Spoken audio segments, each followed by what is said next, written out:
Hello and welcome to the video. Today we have another short story titled The Witch of Westmount Part 3. I hope you enjoy. The misfits of Arundel arrayed themselves in a line in the town centre of Westmount. Their opponents, three tall, grotesque hag witches, cackled sickeningly.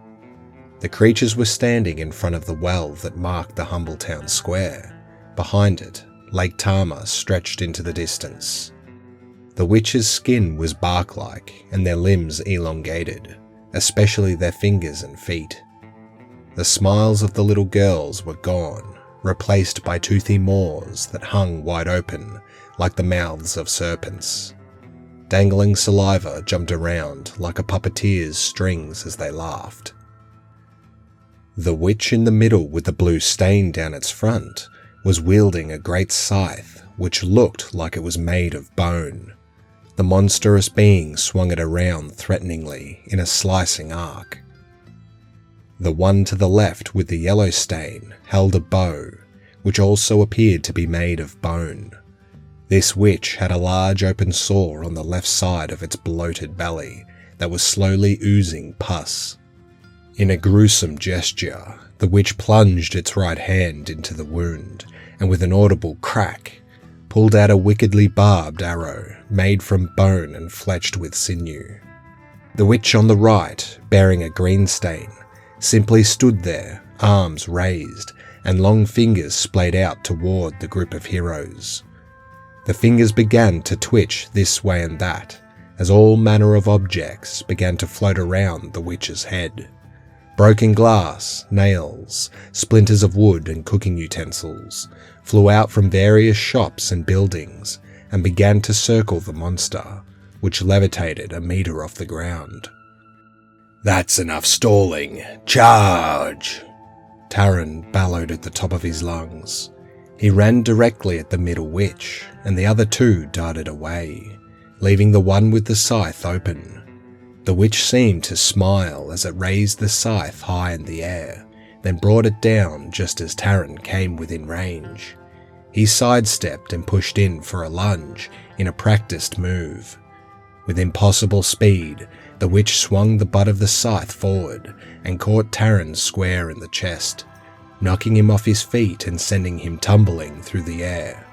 He landed hard back at the feet of the others. Still laughing, the witches began to slowly approach. "Right then, off to work," Balanos grumbled as he loosed arrow after arrow at the witch with the bow, while he matched its circling pace. The yellow witch seemed to blur left, then right, as arrows flew harmlessly by. The bone bow twanged, and a white arrow whizzed toward Balanos. Only a dive to the side saved the old archer. He rolled to his left and ducked behind some wooden barrels that had been left in front of the town's bakery. As he caught his breath, he heard Arter shout, "Find cover!" More bone arrows whistled through the air. Moments later, Arter was behind the barrels with Balanos. "I can't get a clear shot," Balanos said, as an arrow burst through a barrel just above his head. "I'll try and draw its attention," Arter said with a curt nod. He dashed out from behind the barrels, bone arrows tracing his movements. The young lad moved almost inhumanly quickly, Balanos thought, as he took a deep breath and stood over the barrels, quickly took aim and loosed another arrow. Again the beast seemed to phase left, and the arrow passed narrowly by. Nessa ran to her right, trying not to draw the attention of the bow-wielding witch, but that of the floating one in green. It wasn't long before debris began raining down all around her, shot from the revolving halo of garbage around the green witch's head. She only managed to make it to the opening of an alleyway between two shop fronts, before shattering glass splashed off the building behind her. Pausing only for a second, she turned back to face her opponent, arms raised. Her vines sprung out of the ground and shot toward the witch, only for all four of them to be severed around their midpoint by shards of glass. Nessa had never seen anything so quickly disarm her like that. Cackling, the witch shrugged and turned its attention toward Thalia, who had ran in the same direction as Nessa. "Get out of the square, princess!" Nessa shouted, as the bewildered girl stood dumbfounded. Nessa shot a singular vine out, which wrapped around Thalia's waist, and yanked her toward where Nessa stood at the mouth of the alley, just before wooden stakes peppered the ground where she had been standing. Taran got to his feet, sucking in air with a wheeze. "Nice shot," he breathed, as the blue witch with the scythe drew up to its full height of nearly 2 meters. "I'll get you back for that one," he shouted as he feigned another lunge, this time pulling up his shield to parry the witch's next blow. Using the momentum from the impact, he spun to his right and sliced inward. This time, the witch's enormous foot kicked out. He brought up his shield in time, but the blow hit him with such force that it slammed his shield into his face, splitting his lip and breaking his nose. Even worse, it put him off balance, and the witch seized on the opportunity, performing its own pirouette before slamming the dull end of the scythe into Taran's right shoulder, beating him to the ground. Artair used as much channeling as he could muster to propel himself across the battlefield. He was trying to get behind the Yellow Witch, hoping that giving it 2 spaced-out targets to worry about would reduce its accuracy. Once he was far enough away from Balanos, he dove behind a water trough, just as a bow and arrow thudded against its other side. Trying to calm his racing heart, Artair unwrapped his grappling hook and threw it into the air. Then he ran back out toward the witch, knife drawn. As he approached, he slashed the air with his free hand, and the grappling hook shot toward his target. Artair didn't stop running, hoping the momentary distraction would give him an opening. The witch grabbed the hook mid-air, swung around and caught Artair by the collar before he had a chance to even think about using his knife. The monster launched Artair in Balanos's direction with inhuman strength. Seeing the incoming impact, the thief pulled his dagger out of the way just as he collided with Balanos. Artair let out a cry of pain as he landed on the archer, his own knife protruding from his thigh. Without pausing to check on Artair, Balanos tried to get himself out from under the boy. As he stood, a bow and arrow sliced through his clothing on the left side of his ribs, blood trailing after it. He fell onto one knee as a shot of pain ripped through his side. He released another pitiful arrow toward the creature. By the time the witch had sidestepped the arrow, Balanos had dropped his bow into Artair's lap and grabbed him by the shoulders. Balanos dragged Artair into an empty alleyway behind them, directly across the street from Nessa and Thalia's hiding place, hoping that the arrow had been enough to distract the witch for a few moments. Taran rolled out of the way as the tip of the scythe plunged into the dirt right where his head had been. His roll was wide enough that he was able to get his footing, but the witch grabbed his sword arm by the wrist and pulled him in close. "You can't win this fight, foolish man," the vile creature hissed. Giggling, it lifted him off the ground. The monster's unhinged maw glistened with spittle as its dark tongue probed the air around his bloody nose. Nessa grabbed Thalia by the shoulders and shouted, "Stay here, I need to go help." Before Thalia could protest, the other side of the alleyway they were in crumbled, bricks tumbling into the alley in a magical avalanche. Nessa shoved Thalia aside as individual bricks launched themselves toward the woman. She managed to raise a vine to block one of the incoming projectiles, but there were at least a dozen she couldn't stop. They slammed into her, the impact of the blows pushing her back so forcefully that she broke through the wooden wall behind her and fell into the building. Thalia screamed as the Green Witch floated around the mouth of the alleyway and laughed at the carnage it had caused. The princess turned and ran further down the alleyway, leaping over stray bricks. The alley wasn't long and it ended in a T intersection. She paused to decide which way to go. She quickly realised that her moment of consideration was a bad idea.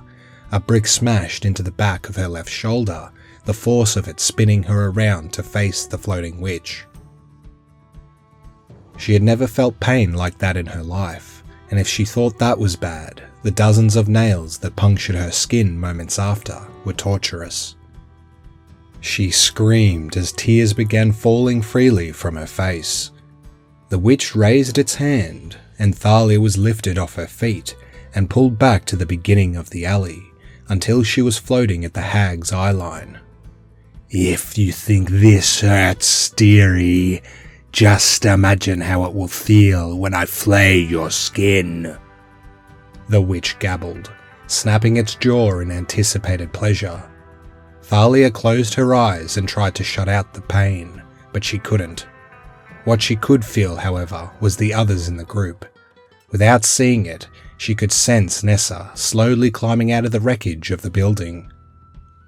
She could feel that across the main street, Balanos was binding Artair's leg with a torn piece of clothing, while beginning to feel woozy from his own blood loss. Artair was holding out a shaky arm, dagger pointed at the yellow witch approaching their alleyway. Taran was trying not to scream as the witch dislocated his sword arm with a sickening crunch. Not knowing what she was doing, Thalia forced her thoughts outward. "We are going to die if we don't all work together. We need to distract and attack all three of them at the same time."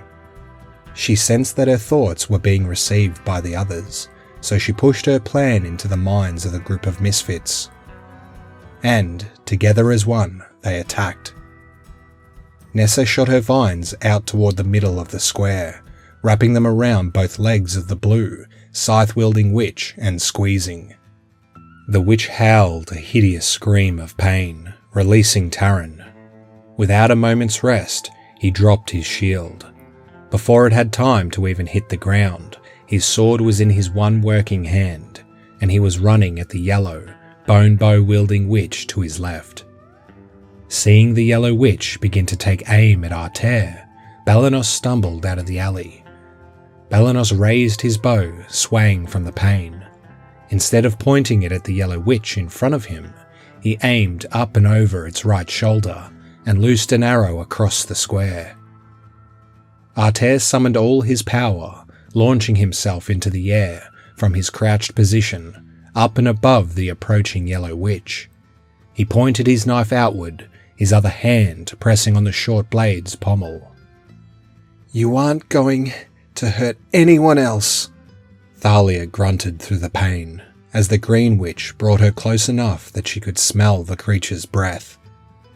Taran closed the distance between him and the yellow witch with heavy pounding strides, and leaped into the air as Artair flew over him and out of the alley. The creature had begun to pivot toward Balanos, bowstring drawn. Taran brought his sword down and felt the crunching of bone and sinew as the creature turned its head, face contorted in disbelief as the blade cut through its back diagonally, slicing from its left shoulder down to its right hip. Artair reached the height of his arc and plummeted into the town square toward the blue, scythe-wielding witch held fast by Nessa's vines. His knife rammed into the side of the hag's head, right up to the hilt, while man and witch toppled to the ground with the momentum of his leap. Just as the green witch opened its jaws wide enough to bite down on Thalia, Balanos's arrow thudded into the back of its head. The arrow forced its way through skull and brain, bursting through the witch's left eyeball and coming to rest centimeters away from Thalia's face. The beast jerked backward, and both it and Thalia flopped heavily to the ground. Taran swayed, covered head to toe in foul-smelling gore. He looked back at Balanos, in time to see the old archer collapse to the ground. "Balanos!" he cried out. Taran hobbled over and cradled the old man in his arms. "Nessa, get over here!" he called across the now quiet town centre. Taran dragged Belenos further into the open, while Nessa dragged Artair toward them. Both men were non-responsive. They had lost so much blood. Taran had seen people come back from worse in battle, but not by a lot. Thalia flopped to her knees beside Artair. Taran could see that she was hurt, but she said nothing as she patted the young man's face. "Is there something we can do?" Taran asked. He glanced at Nessa's face and gasped. Her face and arms were blue-black with bruises and enormous bumps. "I don't know, Taran. I'm really weak," she said, dropping her head. Taran looked up at the sky pleadingly and nearly drew his dagger as he saw that dozens and dozens of people had huddled around them. "It would seem the witch's spell has finally worn off," he said, forcing a smile as he looked at Thalia and Nessa. An old man, the one Taran had questioned when they first got to Westmount, approached. He knelt down beside Belenos, placing his hands over the wound on his abdomen. "Ingrid, quick as you can, go into my shop and grab my healer's bag," the old man shouted into the crowd before turning to Taran. "I don't know who you strangers are, but we have been under that spell for many weeks. It was as though we were locked inside our own heads, able to see and hear but not act." The old man lowered his head as he spoke, still running his hands over Belenos. "It was an unbelievable torture to feel yourself wasting away like that. So, whatever can be done to save your friends," he paused, looking over at Artair, "I will certainly try." A month went by. Slowly, Artair's leg had healed, and today was the first day he had been able to walk without extreme pain. Nessa and Tom, the town's healer, had done wonders for the crew and the town's occupants. They had even organised to help out old lady Pratchett from her unfortunate circumstances. Most of the townsfolk were well again and looked as healthy as could be expected of commoners. Artair was sitting on the porch of the apothecary shop, which had become their home while they were being put back together. Artair had, of course, been injured before, but generally anything more serious than a cut or bloody nose would lead to death for someone in his line of work. He didn't jump as Taran sat down beside him. He guessed he was getting used to having people around him he could trust. "How's the leg, kid?" Taran said as he patted Artair's newly repaired thigh. "It's almost back to normal," he said, wincing through the pain. "Good, because I think we should start thinking about getting back to Marlburg Castle," Taran said, leaning back against the porch's balustrade. "Why are you so keen to get back to the benefactor's keep? Surely his spies will have informed him of anything we would relay anyway," Artair said. "You're probably right, but nah, I'm more looking forward to a hot bath and those comfy beds he has," Taran replied, smiling. Thalia and Belenos, who had been out shopping for the night's meal, approached the porch laden with a basket each of groceries. "Greetings, friends. We have quite the haul," Belenos said with a wave of his hand, as half a dozen onions toppled from the pile in his arms. "I'm surprised the townsfolk were so keen to get back to work," Thalia said quietly. "I spent only a few weeks in bed and I nearly went crazy. I can imagine doing anything, even work, would feel amazing to these poor people," Artair said as he got Taran to help him to his feet. "Nessa should be bringing the mushrooms any minute," Thalia said as the group entered the apothecary. Artair had begun to get the feeling that there was a bond growing between the members of the Misfits of Arundel. The constant snapping from Nessa had mostly gone, and Taran and her seemed to be getting along much better than they once had. Even Belenos seemed to be drunk less of the time, and Thalia had started to come out of her shell. Artair had never really had a family. He had an aunt, of course, but never a mother or father, and certainly no family dinners. It was nice sitting down to eat a meal as a group. He began to grow somber thinking about his childhood with Anan, when a knock at the door broke his brooding. Tom walked in with a hooded figure. "This gentleman is here to see Arter," Tom said with a quizzical look. "Thanks, Tom. Excuse me, everyone. I won't be a moment," Arter said, turning away from the confused dinner guests as he rose carefully from his chair. Grabbing the hooded man's arm, he led him outside and onto the porch. The night was still warm and the man seemed to be sweating. "How did you go? And what's with the hood?" Arter asked. "Well, I thought you bringing me on to do your spine work and all. I thought I better look the part," he said boyishly as he pushed back his hood, revealing a man a year or two younger than Arter. "It ain't spine work you're doing, just relaying a simple message," Arter said, scoffing at the boy's enthusiasm. "Yeah, well, it's taken me the better part of a month to get it sorted. I'd call that spine work. Still more interesting than field work anyway." "Did you do what I asked or not?" Arter asked. "Yes, Mr. Arter. Here is the letter you requested." "Good. You can go now. I've already put the coin in your trunk like you asked." "Oh, thank you, Mr. Arter, thank you." With that, the young man took off down the street at a trot. Arter had sent the boy to Arun High to pass on a letter to one of his old contacts in the underground. The boy hadn't seemed to mind waiting in Arun High for a week or two to receive the reply, despite only asking for a pittance. Arter guessed that doing a favour for one of the saviours of town, a misfit of Arundel nonetheless, was reward enough. He broke the wax seal, unfolded the letter, and began to read. The task was performed and everything checks out. Reynold Stafford is indeed King Ventus II's spymaster, and has been for 30 or so years. As best as the guild could find, there is no connection between him and the High Channeler. It is widely known that Castle Mulberg is his place of residence, and it is rumoured that the entire castle is run with the use of channeling, meaning no household staff. We couldn't determine how the food was prepared, but all else seemed above board. The only thing we failed to dig up was a reference to his wife. We found absolutely zero about her. No name, no cause of death, nothing. Thank you for using our services. A request for payment has been sent along with this letter. P.S. If you have enjoyed our services, please feel free to tell a friend. Arter crumpled up the letter, not bothering to read the final sentence. He turned and walked back into the building, tucking the letter and payment slip into one of his many pockets.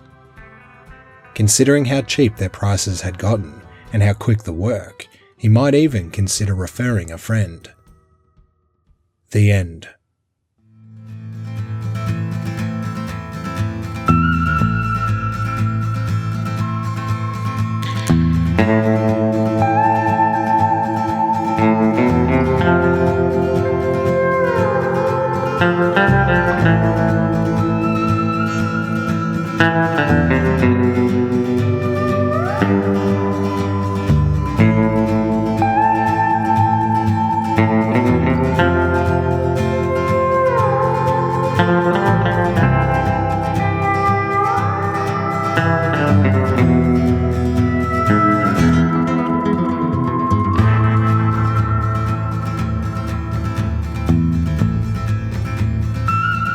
That was The Witch of Westmount Part 3. It is the 6th part of the season, so if you've missed any others, consider going back and getting up to date. If you enjoyed this tale, please leave a like and comment any feedback you have, and consider subscribing as there will be more content to come. This was a Tello Tale. Thanks for watching.